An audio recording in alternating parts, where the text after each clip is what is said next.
What happens when the life you've built is a beautiful lie? For one woman, 9 months pregnant and deeply in love, her world was about to shatter on the biggest night of her husband's career. He told her he was attending his company's biggest gala alone, a crucial night for a promotion. But he wasn't alone. He was there with his mistress on his arm, ready to toast to their secret future. They thought she was at home, a simple, unassuming wife. They had no idea she wasn't just a guest. They had no idea she owned the entire company. This isn't just a story of heartbreak. It's the story of what happens when a powerful woman, pushed too far, decides to reclaim everything. The late afternoon sun, the color of honey, streamed through the bay windows of the brownstone, illuminating dust motes dancing in the air like tiny silent ballerinas. Stella Vance gently rubbed her swollen belly, a serene smile gracing her lips as she watched her husband, Liam Peterson, adjust his black bow tie in the hall mirror. He was breathtakingly handsome in his custom tuxedo, his dark hair expertly styled, a faint scent of expensive cologne, sandalwood and bergamot, clinging to him. "Are you sure you don't mind me going alone?" he asked, his reflection showing a flicker of something she couldn't quite decipher. Concern? Guilt? "Of course not, my love," Stella said, her voice soft and reassuring. She pushed herself up from the plush armchair, the weight of their unborn son making the simple act a gentle effort. "The Auratech Innovators Gala is the biggest night of the year. You've worked so hard for that senior director promotion. You need to be there, networking, shaking hands." Liam worked as a senior project manager at Auratech Innovations, a titan in the tech industry. To Stella, he was the ambitious, driven provider. To him, she was his sweet, simple wife, a former art curator who had given up her modest career to build a home for him and their future family. It was a narrative he cherished, one he often repeated to his colleagues. "My Stella," he'd say with a patronizing fondness, "she's my sanctuary from the corporate shark tank. She has no head for business, just a heart of gold." He knew nothing of her truth. He had no idea that Vance, the name on her birth certificate, was the same Vance that had founded Auratech 3 decades ago. He didn't know that the company he was so desperate to climb was, in fact, her inheritance, her legacy. After her parents' tragic death in a plane crash 5 years ago, the entire controlling interest had passed to her. She had appointed a trusted family friend, Joel Croft, as the public-facing CEO, while she remained the silent, anonymous chairwoman of the board, guiding her empire from the shadows. She had craved a normal life, a love that wasn't transactional, a man who would love her, not the Vance fortune. She had thought Liam was that man. "I just feel terrible leaving you here," he said, turning to cup her face in his hands. His touch was cool. "Especially now. You should be the one in a beautiful gown, dripping with diamonds." Stella leaned into his touch, her heart aching with a love so profound it almost hurt. "Our time for that will come. Tonight is your night. Go make me proud." He kissed her, a brief, perfunctory press of his lips to hers. "I'll call you when it's over. Don't wait up. It'll be a late one. I love you."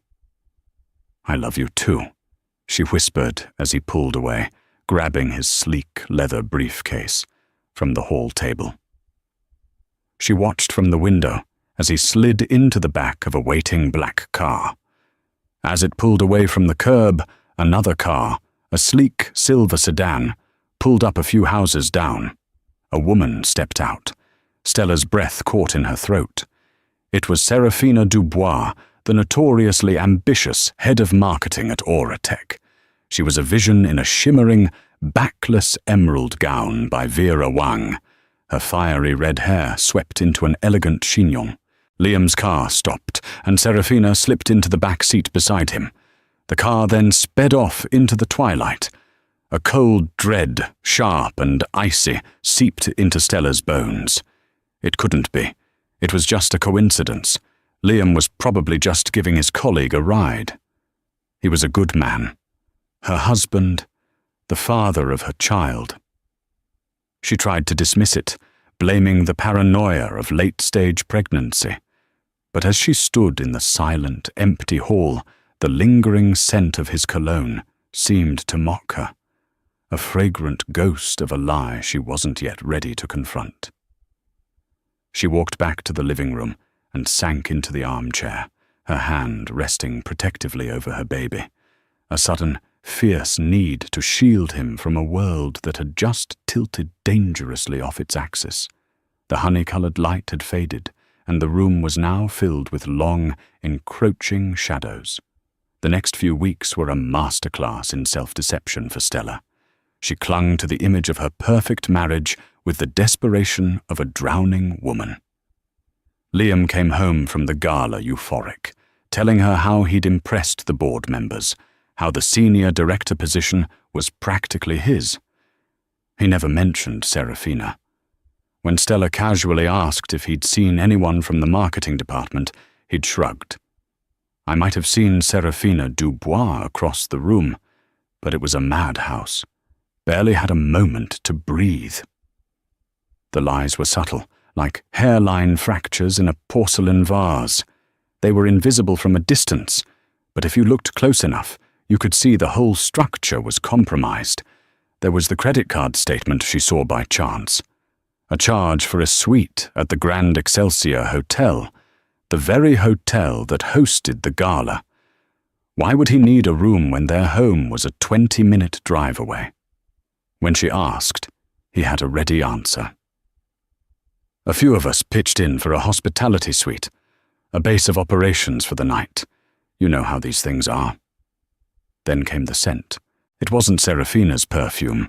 That would have been too obvious. It was a faint, floral note on his shirts when they came back from the dry cleaner, a brand of high-end fabric softener she never used. It was the scent of another home, another life. Her best friend, Chloe, a sharp-witted journalist who had been Stella's confidant since college, saw the cracks far more clearly. "I'm telling you, Stella, something is off," Chloe insisted over lunch one afternoon, her fork hovering over her salad. Men like Liam, who are that charming and that ambitious, they have a capacity for compartmentalization that would terrify you. "He's not like that," Stella defended, though her voice lacked conviction. "He's under a lot of pressure at work. The promotion is his excuse for everything," Chloe cut in, her eyes filled with concern. "Late nights, weekend meetings, unexplained expenses. Open your eyes. You're about to have a baby with this man. You're sitting on one of the largest private fortunes in the country, and he thinks you're just a simple little housewife. Does that not strike you as a monumentally dangerous imbalance?" Stella flinched. The secret of her identity was a heavy burden, a wall she had built around her heart to protect it. But now, she wondered if she had inadvertently built herself a prison. The confirmation she dreaded came from the one person who knew her secret. Joel Croft. Joel, the silver-haired, impeccably dressed CEO of Aura Tech, was more than an employee. He was a surrogate father. He had promised Stella's parents he would always look after her, and he took that promise seriously. He called her for their weekly clandestine business update. His voice, its usual calm, professional baritone. They discussed quarterly earnings, a new acquisition in the AI sector, and the planning for the upcoming annual Aura Tech Legacy Charity Ball, a far more exclusive and significant event than the Innovators Gala. "Everything is on track," Joel said. "The venue is confirmed, the guest list is nearly finalized. As always, your attendance is optional, but your presence would mean a great deal to the foundation." "I'll think about it, Joel. It's getting a little difficult to travel," she said, rubbing her aching back. There was a pause. When Joel spoke again, his voice was softer, laced with a paternal worry that set Stella on edge. "Stella, is everything all right at home? With Mr. Peterson?" The question was so direct, so out of character for the ever-discreet Joel, that Stella's carefully constructed denial began to crumble. "Why do you ask?" "There is talk," he said hesitantly. "Office gossip. I pay it no mind, of course, but it is persistent. It concerns your husband and Seraphina Dubois. There are rumors of an affair, that they are positioning themselves as the next power couple within the company. I've seen them myself, lunching together." His hand on the small of her back, a moment too long. "It could be nothing. But my duty is to you, Stella, in all things." The words hung in the air, cold and heavy. Office gossip, power couple, his hand on her back, the silver sedan, the hotel suite, the floral-scented shirts. It all coalesced into a single, ugly truth. The world tilted again, and this time Stella didn't fight it. She let it spin, let the nausea rise in her throat. The pain was sharp, a physical blow to her heart that radiated through her entire body, making her gasp. She thought of the baby, her son, nestled safely inside her, oblivious to his father's betrayal. A new feeling began to bloom in the wreckage of her heart, crowding out the pain, a cold, hard, unfamiliar fury. She had given this man everything, her love, her trust, her body, a home. She had hidden her power to make him feel like a king, and he had repaid her by making her a fool. "Joel," she said, her voice trembling but gaining strength with each word. "The legacy ball. When is it?" "In 2 weeks, Saturday, the 18th of October. "I will be attending," she said, a chilling resolve in her tone. "And I won't be coming as Stella Peterson. I will be coming as Stella Vance. I want you to make the arrangements. I want a spotlight. I want a microphone. And I want to be the keynote speaker who introduces the new philanthropic initiative." There was a moment of stunned silence on the other end of the line, followed by a low, approving hum. "Consider it done, Miss Vance," Joel said, the formal title a clear acknowledgement of the shift that had just occurred. "Welcome back." When Stella hung up the phone, the tears finally came. But they were not tears of sorrow. They were tears of rage, of a woman scorned, of a queen who had just remembered she was wearing a crown. Liam had no idea what was coming. He and his mistress were playing checkers in a world where she was the grand master of chess, and she was about to checkmate them both. The 2 weeks leading up to the Auratech Legacy Ball were a surreal ballet of duality. At home, Stella played the part of the devoted, slightly oblivious, pregnant wife. She feigned fatigue, complained about swollen ankles, and listened with a serene, patient smile as Liam spun his web of lies. His excitement about the ball was palpable, but it was an excitement that clearly had nothing to do with her. "It's the real inner circle this time," he explained one evening, loosening his tie as he sat on the edge of their bed. "Not like the Innovators' Gala. This is where the big decisions are made. All the VPs, the board members, even old Joel Croft himself. Seraphina says if I can get 5 minutes with Marcus Thorne, the CFO, I can seal the deal on the directorship." "Seraphina says?" Stella asked, her voice deliberately light as she folded a tiny baby blanket. "Yeah, you know, she's the marketing guru. She knows how these things work, who to talk to. She's been a great mentor," he said, completely missing the flicker of ice in his wife's eyes. He had a new spring in his step, a new arrogance. He bought new, more expensive suits from designers like Tom Ford. He started wearing a ridiculously expensive watch, a Patek Philippe, that he claimed he got for a steal from a friend. Stella knew it was a lie. She had seen the preliminary expense reports Joel had discreetly forwarded her. Serafina Dubois had approved a discretionary marketing bonus to Liam Peterson for 10 times the normal amount. He was using her own company's money to fund his affair. The audacity was breathtaking. The night of the ball arrived, cloaked in a crisp autumn chill.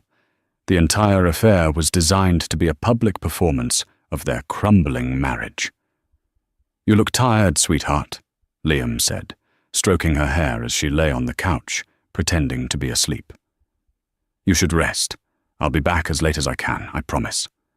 No, you go," she murmured, feigning a sleepy protest. "It's important.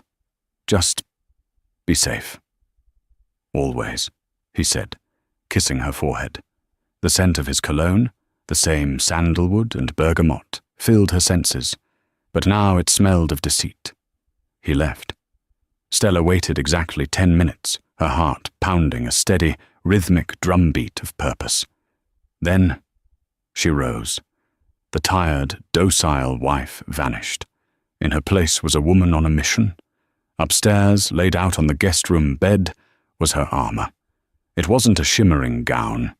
It was a custom-designed, midnight blue maternity dress by Oscar Renter. Elegant and powerful.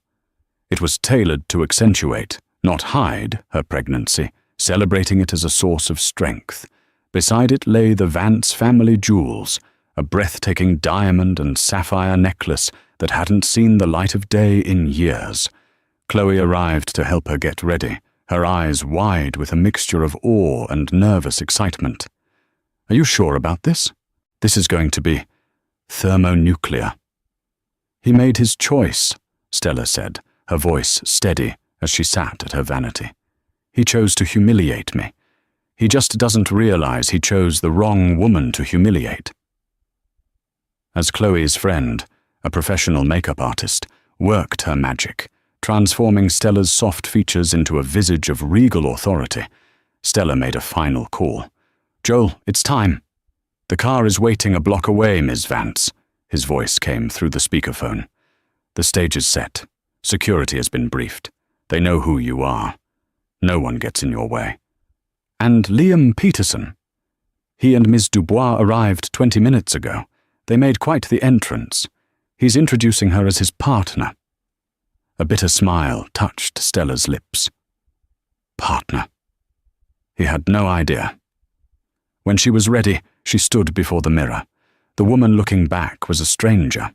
Her eyes, expertly lined, held a formidable fire. The Vance sapphires glittered at her throat, cold and brilliant. Her hand rested on the proud curve of her stomach. She was not a victim. She was a matriarch, a leader, the silent force behind a global empire. She was coming to reclaim her throne. "Knock 'em dead," Chloe whispered, handing Stella her clutch. "Oh," Stella said with a chilling calm. "I intend to." The Viridian Ballroom at the Grand Excelsior Hotel was a symphony of opulence. Crystal chandeliers, each the size of a small car, cast a dazzling, diamond-like light over the city's elite. The air hummed with the clinking of champagne flutes, polite laughter, and the low thrum of powerful conversations. It was a room where fortunes were made, and careers were shattered with a single handshake or a whispered rumor. Liam Peterson felt like he was finally at the center of the universe. With Serafina on his arm, he was no longer just a project manager. He was a man of consequence. She was his golden ticket, a statuesque goddess in a liquid gold dress that clung to her every curve. She navigated the room with the predatory grace of a lioness, introducing Liam to executives he'd only ever seen in corporate newsletters.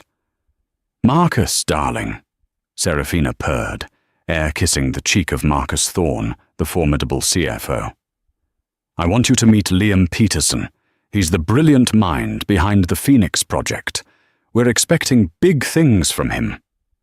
Liam shook Thorne's hand, his grip firm, his smile confident. "A pleasure, sir. I've long admired your fiscal strategies." "Peterson," Thorne grunted, his eyes giving Liam a quick, dismissive appraisal. "Good work on Phoenix. Keep it up." It was a small victory, but to Liam it felt monumental. He was in. He and Serafina were a team, a force. They found a table near the front, sharing smug smiles over their champagne. "See?" she whispered, her lips brushing his ear. "They love you. They see what I see. By the end of the night, that senior director job will be yours, and once you have it, we can finally stop hiding. You can leave that boring little wife of yours and we can be together, properly." The thought sent a thrill through him. A life with Serafina, a life of power, glamour, and public adoration was within his grasp. He felt a pang of guilt for Stella, so sweet, so fragile, waiting for him at home. But he quickly crushed it. She wouldn't understand this world. She belonged in her quiet, domestic bubble. This was his world. He deserved this. On stage, Joel Croft, looking distinguished in a classic tuxedo, tapped the microphone. The room gradually fell silent. "Good evening, everyone," Joel began, his resonant voice commanding attention. "Welcome to the Auratech Legacy Ball. Tonight, we celebrate not just our successes, but the enduring vision of our founders, Thomas and Marianne Vance." A polite round of applause rippled through the ballroom. "Their legacy of innovation and integrity is the bedrock upon which this company is built," Joel continued. "For years, that legacy has been stewarded from behind the scenes by a successor who values privacy and substance over the spotlight, a leader who believes that actions speak louder than awards." A murmur of curiosity spread through the crowd. This was new. The leadership of Auratech had always been attributed to Joel and the board. The idea of a silent, unnamed power was tantalizing. Liam leaned toward Serafina, a smirk on his face. A bit of corporate theatre. Joel loves this dramatic nonsense. "Tonight," Joel's voice boomed, cutting through the whispers. "For the first time, that leader has decided to step into the light, to share with us a bold, new, philanthropic vision that will define the next chapter of Auratech." The tension in the room was electric. Who was it? A reclusive billionaire, a foreign investor. "Ladies and gentlemen," Joel announced, his voice swelling with pride and a hint of emotion. "It is my profound honor to introduce to you the majority shareholder, the chairwoman of the board of Auratech Innovations, and the daughter of our revered founders." At that precise moment, the grand double doors at the back of the ballroom swung open. A single powerful spotlight cut through the dimness, illuminating the figure standing in the doorway. Time seemed to slow down. The collective gasp of the room was a physical force. It was Stella, but it was not the Stella anyone knew. She was a vision of breathtaking power. Her midnight blue gown flowed around her, the Vance sapphires at her throat, catching the light and scattering it like fractured stars. Her expression was serene, her gaze sweeping across the stunned faces, her hand resting on her pregnant belly, not as a sign of vulnerability, but as a symbol of dynasty, of future, of legacy. Liam Peterson's champagne flute slipped from his numb fingers, shattering on the polished marble floor. The sound was lost in the deafening silence. His face, which moments before had been flushed with triumph, was now a ghastly, bloodless white. His mind reeled, trying to process the impossible sight before him. Stella? His Stella? Here, beside him, Serafina's perfectly made-up face contorted in confusion, which quickly morphed into dawning horror as Joel Croft's final words echoed through the ballroom, sealing their fate. "Ms. Stella Vance." The name hung in the air, an explosion in the silence. Vance. For Liam, the world tilted and fell away. Vance. the name on their marriage certificate, a name he had always considered plain, unassuming. The name of the company's founder. The pieces of the puzzle, so long ignored, slammed together in his mind with brutal, devastating force. Her quiet wealth that she'd explained away as a modest inheritance. Her lack of interest in his boring office stories. Her gentle, knowing smiles. It wasn't disinterest. It was ownership. He hadn't been climbing the corporate ladder. He had been a rat in a maze of her design. He stared at his wife, the woman he had dismissed, cheated on, and planned to leave. She wasn't just a woman. She was an empress, and he had been dancing like a fool in her court. Every eye in the room was on Stella as she began to walk, her steps slow, deliberate, and impossibly graceful. Security guards, men who looked like they could bend steel, materialized from the shadows, flanking her path, their presence a clear, unspoken statement of her importance. The crowd parted before her, as if by royal decree. Her eyes, cold and clear as a winter sky, scanned the room, but they were fixed on one destination: the stage. She did not look at Liam. She did not acknowledge his existence. This calculated indifference was 1,000 times more cutting than any scream or accusation could ever be. It rendered him insignificant. Serafina, next to him, was frozen, her mouth slightly agape. The color had drained from her face, leaving her lipstick a garish slash of red against her pale skin. Her entire strategy, her future, her power couple fantasy had just been annihilated by a pregnant woman in a blue dress. She looked from Stella to Liam and back, a silent, venomous accusation in her eyes. You told me she was a nobody. As Stella reached the stage, Joel Croft extended a hand to help her up the steps, bowing his head slightly in a gesture of profound respect. She took the microphone from him, her hand steady. The entire ballroom held its breath. "Thank you, Joel," she began, her voice calm and clear, amplified throughout the vast hall. It was the same soft voice she used at home. But here, in this context, it held an astonishing weight of authority.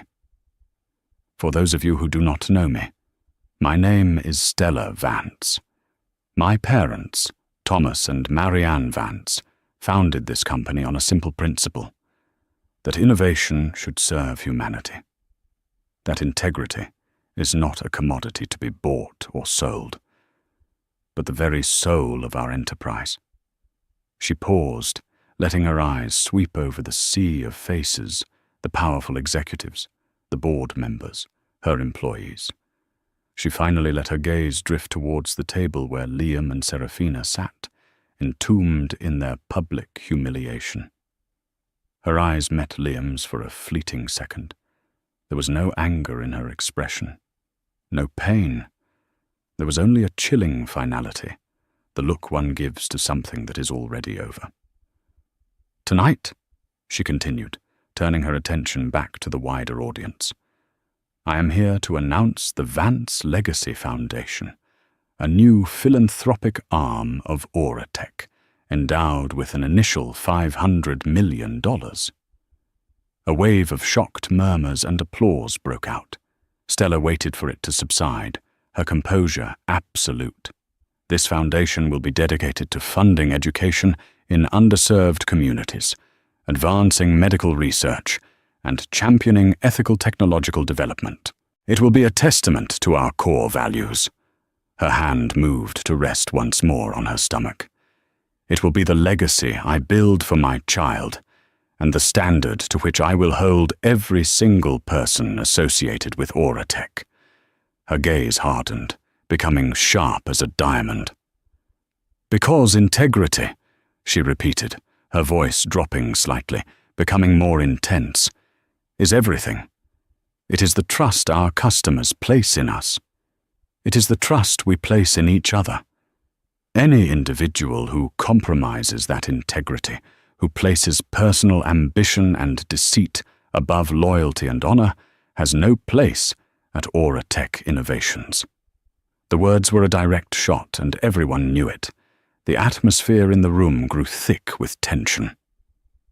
Marcus Thorne, the CFO, shot a dark look towards Liam's table. Other executives shifted uncomfortably, avoiding eye contact with the now infamous pair. "Therefore," Stella said, her voice ringing with indisputable power, "as my first official act in this public role, I have instructed Mr. Croft to begin a complete top-down review of management, effective immediately. We will be restructuring to eliminate any redundancies and to ensure that every leadership position is held by someone who embodies the principles on which this company was founded." She then turned her head slightly, her eyes locking directly onto Serafina Dubois. "For example, someone who uses their corporate authority to approve unmerited bonuses from company funds to a subordinate for personal reasons is not just acting unethically. They are committing theft. They are stealing from every employee, every shareholder, and the very legacy we are here to celebrate." Serafina visibly flinched, as if she had been physically struck. Her face, a mask of horror, crumpled. "That is a fireable offense," Stella stated, her voice as cold and hard as the sapphires at her neck, "and it will not be tolerated." She held her gaze on Serafina for a moment longer, before turning back to the room, a gracious smile returning to her lips, as if nothing had happened. "I look forward to working with all of you to build a better future. Thank you." The ballroom erupted in thunderous applause, a mixture of genuine admiration for her power and sheer terror of it. Stella Vance had not just made an entrance. She had executed a corporate coup and a personal revenge in a single flawless speech. She handed the microphone back to Joel, gave a final, regal nod to the audience, and turned to walk off the stage, leaving utter devastation in her wake. The gala descended into controlled chaos. As Stella exited the stage, she was immediately surrounded by a phalanx of security and the most powerful members of the board, all clamoring to congratulate her and pledge their loyalty. She handled them with a grace and poise that belied her years, as if she'd been born to do nothing else. She was no longer hiding. She was home. Across the room, Liam and Serafina were radioactive. People actively averted their gazes, tables near them suddenly finding urgent reasons to get drinks or fresh air. The whispers were merciless. "Did you see his face? She approved his bonuses. Can you believe the audacity?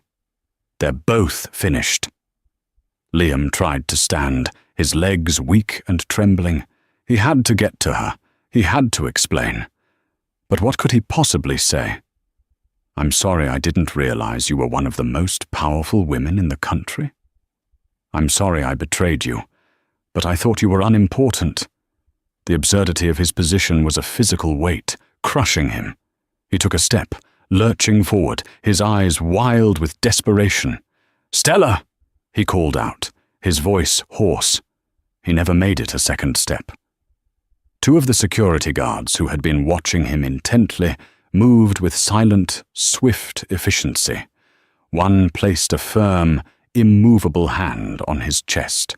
"Sir," the guard said, his voice polite but unyielding, "I think it's time for you to leave." "That's my wife," Liam protested, his voice cracking. "I need to talk to my wife." "Ms. Vance does not wish to be disturbed," the guard replied, his grip tightening slightly. "We can escort you out. Please do not make a scene." Serafina was already on her feet, gathering the shreds of her dignity. She shot Liam a look of pure, unadulterated hatred. "You pathetic fool," she hissed, her voice low and trembling with rage. "You ruined me." Without another word, she turned and fled, her golden dress a mocking shimmer as she disappeared through a side exit, a pariah in the world she had tried so desperately to conquer. Defeated, Liam allowed himself to be escorted from the ballroom like a common trespasser. The walk of shame through the opulent lobby, past the curious stares of hotel staff and guests, was the most agonizing journey of his life. He was bundled into a waiting car, not a luxury sedan this time, but a simple taxi summoned by hotel security. The drive home was a blur of flashing lights and suffocating regret. He stumbled into the brownstone, the house that had been his sanctuary, his gilded cage. It was silent. He called out her name, "Stella?" But only the echo answered him. In the hallway, where his briefcase had once sat, there were now 3 perfectly packed suitcases and a banker's box. His suits, his expensive shoes, his Patek Philippe watch. All of his belongings were neatly assembled, waiting for his departure. On top of the box was a simple, thick cream envelope. His name was written on it in her elegant, familiar script. With trembling hands, he opened it. Inside were 2 documents. The first was a termination letter from Auratech Innovations, signed by Joel Croft. It cited gross misconduct and misuse of company funds. It was cold, corporate, and absolute. The second document was from her lawyers. They were divorce papers. She was citing infidelity and irreconcilable differences.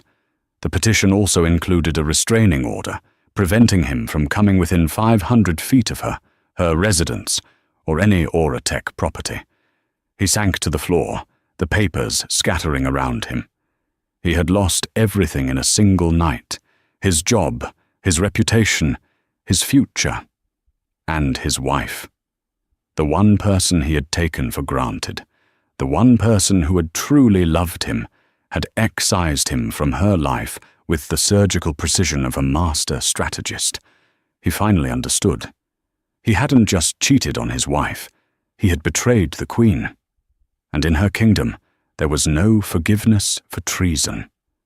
He was an exile, cast out of the paradise he had never even realized he was in. The silence of the house pressed in on him, a heavy shroud for the life he had so arrogantly destroyed. 3 months later, the winter snow fell in thick, silent blankets over the city, covering the grime and making the world seem clean and new. From her corner office on the top floor of the Auratech Tower, an office she had finally claimed as her own, Stella Vance watched the flakes drift down. Her hand rested on her belly, which was now a magnificent, proud globe.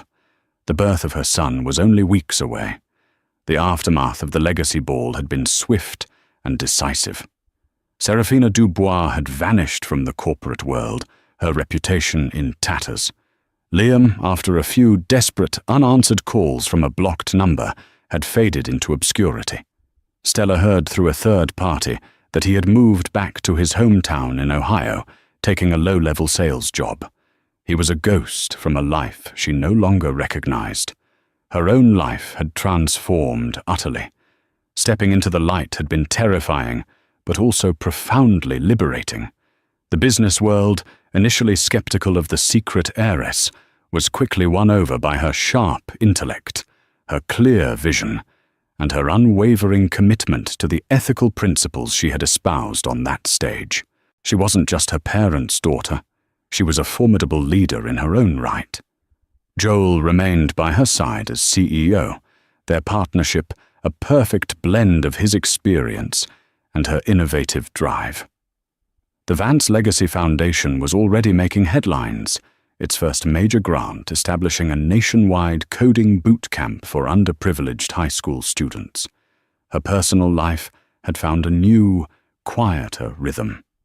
Chloe was a constant presence, a doting aunt-in-waiting who helped her assemble the crib and debated baby names with her over decaf lattes.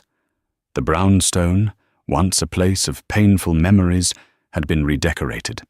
The heavy, dark furniture Liam had favored was replaced with light, airy pieces. The walls were painted in soft, warm colors. It was her home now, hers and her son's. There were moments, late at night, when a phantom ache of what she'd lost would surface. She had truly loved Liam, or at least the man she thought he was. She mourned the family she had dreamed of, the simple, happy life she had once craved. But the grief was no longer a storm. It was a gentle rain, a cleansing sadness that reminded her of her own resilience. She had learned the hardest lesson of all, that sometimes the greatest love story is the one you write for yourself. One afternoon, Joel entered her office with a small velvet box. "This came for you, Miss Vance." Stella opened it. Inside, nestled on a bed of silk, was a single, perfect baby rattle, exquisitely crafted from polished silver. There was no card. But she knew. It was a peace offering, a final, pathetic gesture from a man she would never see again. For a long moment, she stared at it. Then she closed the box and handed it back to Joel. "Donate it," she said, her voice soft but firm. "The foundation can auction it off. Let something good come from it." He nodded, understanding completely. As he left, Stella turned back to the window, a small, genuine smile on her lips. She placed both hands on her belly as she felt a strong, reassuring kick from within. "It's just us now, little one," she whispered to her son, "and we are going to build a better world." The snow continued to fall, burying the past and paving the way for a future of her own making, a future built not on secrets and lies, but on strength, integrity, and the enduring power of a woman who had found her own legacy. The birth of Thomas Joel Vance was not a quiet affair. It was, true to his mother's new life, a meticulously planned operation.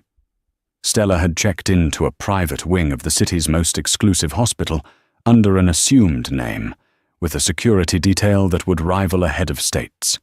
When her son finally arrived, a healthy, 7-pound marvel with a tuft of dark hair like his father's and a determined gaze like his mother's, Stella felt a love so fierce and absolute it eclipsed everything that had come before. The pain of Liam's betrayal, the weight of her corporate responsibilities, it all faded into the background noise of the universe. All that mattered was the tiny, perfect being cradled in her arms. "He's a Vance, through and through," Joel said, his eyes crinkling with genuine emotion as he stood by her bedside, looking at the baby. He had been the first person she'd called after Chloe. "I gave him your name as his middle name," Stella said softly, "for loyalty, for integrity, so he never forgets what's important." Joel was visibly moved, clearing his throat. "It is the greatest honor of my life, Stella." The first few months were a whirlwind of sleepless nights and board meetings conducted via video conference from her nursery. Stella proved to be as adept at motherhood as she was at running a multi-billion-dollar company. She found a quiet strength she never knew she possessed, a profound sense of purpose that made her be past life, the life where she had hidden herself for a man's approval, feel like a distant, half-forgotten dream. The world had moved on. Oratech's stock was soaring under her visible leadership. The Vance Legacy Foundation was a celebrated success. Stella Vance was a symbol of female empowerment, her story a modern legend whispered in boardrooms and business schools. But ghosts, she was learning, do not always stay buried. The first echo of her past arrived on a crisp spring morning, delivered by a courier to the Oratech Tower. It was a thick legal envelope, addressed directly to her. Inside, a letter from a law firm in Columbus, Ohio. Her blood ran cold as she read the first line. "Dear Ms. Vance, we are writing on behalf of our client, Mr. Liam Peterson, regarding his paternal rights concerning the child, Thomas Joel Vance." The letter went on, a soulless composition of legal jargon and veiled threats. Liam was demanding court-ordered paternity testing, followed by a formal petition for joint custody and, of course, substantial child support commensurate with her income. He was positioning himself as a loving father, cruelly cut off from his son by a vindictive, powerful ex-wife. Chloe, who was in the office having lunch with Stella, snatched the letter and read it, her face darkening with every word. The unmitigated gall of that man. Joint custody. He doesn't want the baby, Stella. He wants an annuity. He wants to latch onto your fortune for the next 18 years. Stella didn't respond immediately. She stared out at the city skyline, her knuckles white as she gripped the edge of her marble desk. The fierce, protective love she felt for Thomas now curdled into an equally fierce, cold rage. Liam had abandoned them. He had been prepared to leave his pregnant wife for another woman. He had shown no interest, made no contact, offered no apology. Now, hearing of her success and the birth of his son, he had crawled out of the woodwork, not with remorse, but with a sense of entitlement. He wanted to use her son, their son, as a weapon, a pawn in a game for money and relevance. He sought to tether their futures together through a legal document, forcing his poison back into their lives. "Get Robert Sterling on the line," Stella said, her voice dangerously calm. Robert Sterling was the head of her legal team, a shark in a Savile Row suit. "Tell him to spare no expense. I want a team of private investigators digging into every second of Liam Peterson's life since the day he left this city. I want to know what he eats for breakfast, who he talks to, every dollar he's spent. I want to know every skeleton in his closet." "What are you going to do?" Chloe asked, a little in awe of her friend's immediate shift from stunned mother to formidable queen. Stella's eyes, when they turned from the window, were like chips of ice. "He thinks he can use my son as a bargaining chip. He has forgotten who I am. I'm not just going to deny his claim. I'm going to make him regret he ever had the audacity to make it. I'm going to bury him." Liam Peterson was a man drowning in mediocrity. His low-level sales job was a soul-crushing grind of cold calls and rejection. He lived in a cramped, depressing apartment that smelled of stale beer and desperation. Every time he went online, he was assaulted by images of Stella's success. Stella Vance, tech visionary, on the cover of Forbes. Billionaire CEO Stella Vance pledges another $100 million to STEM education. A new mother, a new legacy, inside Stella Vance's world. It was a constant, humiliating reminder of the kingdom he had lost. His lawsuit was his last, desperate gamble, but the initial response from Stella's legal team was a monolithic wall of defiance. They were dragging the process out, bleeding him dry with procedural motions he couldn't afford to fight. It was in a dingy Ohio bar, nursing his third whiskey, that a ghost from his own past found him. "You look like hell, Liam." He looked up. Serafina Dubois stood before him. She was thinner, harder. The Vera Wang gowns and glamorous updos were gone, replaced by jeans, a leather jacket, and an expression of bitter resentment that mirrored his own. Her corporate career was over, blacklisted by the sheer gravitational pull of Stella's influence. She was doing freelance marketing consulting for piddling local businesses. "Serafina," he slurred, "what are you doing here?" "I heard about your lawsuit," she said, sliding into the booth opposite him. "Bold move, but you're playing her game. Legal battles on her turf? She'll bankrupt you before you ever see the inside of a courtroom." She leaned forward, her eyes gleaming with a manic fire. "You're trying to fight a queen with a lawyer. You need to fight her like a revolutionary. You need to destroy her reputation." And so, the unholy alliance was formed, born of shared bitterness and a thirst for revenge. Serafina, with her PR savvy, devised a plan. They would bypass the courts and go straight to the court of public opinion. They would craft a story for the tabloid media, a salacious, heartbreaking tale of a simple, loving man whose powerful wife had an affair, became pregnant, and then framed him and his loyal colleague to steal the family company. The baby, they would claim, might not even be his. It was a vile, poisonous narrative designed to do maximum damage. They found their weapon in a notorious online gossip columnist named Marcus Thorne, no relation to the Auratech CFO, a cosmic irony that was not lost on them. He was a journalist known for his willingness to publish explosive, thinly sourced stories for the right price.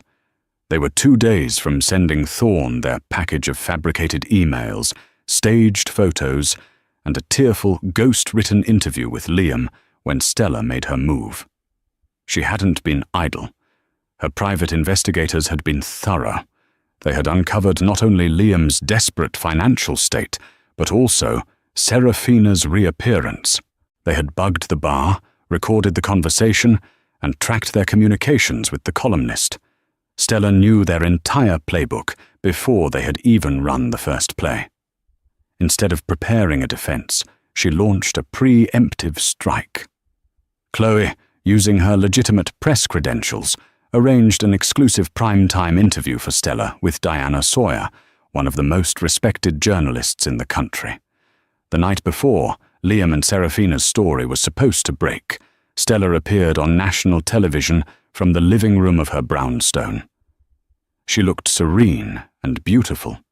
Little Thomas, sleeping peacefully in a bassinet, just out of frame. She didn't speak of revenge or betrayal. With calm, unshakable dignity, she told her story. She spoke of her desire for a normal life, of falling in love with a man she thought loved her for who she was. She spoke of the heartbreak of discovering his affair on the night of the gala. "It was never about revenge," Stella said, her voice filled with quiet sincerity. "It was about protecting my parents' legacy, and eventually, my son's future. The decisions I made were to preserve the integrity of a company that employs thousands of people. I have no ill will toward my ex-husband. I simply wish for him to leave my son and me in peace." She was graceful, powerful, and utterly believable. She had framed the narrative, seizing control before the first shot was even fired against her. The final checkmate was delivered the next morning. As Liam and Serafina were meeting for coffee to celebrate their impending media victory, they were each approached by a lawyer from Stella's firm. They were not served with lawsuits. They were presented with binders. Liam's binder contained transcripts of his conversations with Serafina, detailing their conspiracy to defame Stella. It also contained damning evidence of financial fraud from his time at Auratech, expense report manipulations he thought were too minor to be noticed. Serafina's binder was worse. It contained not only the evidence of their current conspiracy, but also proof, uncovered by Stella's investigators, that she had been selling proprietary company data to a competitor for months before the gala. It was corporate espionage. It was a federal crime. The deal was simple. All lawsuits and public claims were to be dropped immediately. They would both sign ironclad non-disclosure agreements, agreeing never to speak of Stella or Auratech again. In exchange, the evidence in the binders would remain private. If they refused, or if one word of their story ever leaked, the evidence would be forwarded to the U.S. Attorney's office. It was not a negotiation. It was a surrender.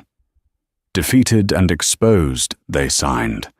Their alliance dissolved into bitter, silent recriminations. They vanished from each other's lives, and, more importantly, from Stella's. Weeks later, Stella stood by the floor-to-ceiling window in her office, rocking a now gurgling Thomas in her arms. The city glittered below them, a kingdom of glass and steel. The threats were gone. The ghosts were buried for good. She had faced the ultimate betrayal and the ugliest of human emotions, and she had emerged not just victorious, but stronger. "Look, my sweet boy," she whispered, kissing the top of his head. "It's all yours one day. But the most important thing I will ever give you is not in any of these buildings. It's a lesson. True power isn't about crushing your enemies. It's about having the strength to build a world where they can't touch you." The sun was setting, painting the sky in hues of orange and purple, the promise of a new day. For Stella Vance and her son, it was the dawn of a legacy, finally and truly secure. Stella's story is a powerful reminder that the quietest people often have the loudest minds and the strongest wills. It's a story about the devastating cost of betrayal, but more importantly, it's about the incredible strength it takes to rise from the ashes of heartbreak. Not as a victim, but as the architect of your own destiny. She didn't just reclaim her company. She reclaimed her power, her name, and her future for herself and her child. Her revenge wasn't just about punishing the guilty, it was about building a better legacy. Have you ever witnessed someone underestimate a person, only to be completely stunned by who they truly were? What did you think of Stella's epic reveal? Let us know your thoughts in the comments below. If you were captivated by this story of empowerment and sweet revenge, please give this video a thumbs up, share it with someone who loves a story where justice is served, and be sure to subscribe to our channel for more unforgettable tales. Don't forget to click that notification bell so you're the first to know when a new story drops. Thank you for listening.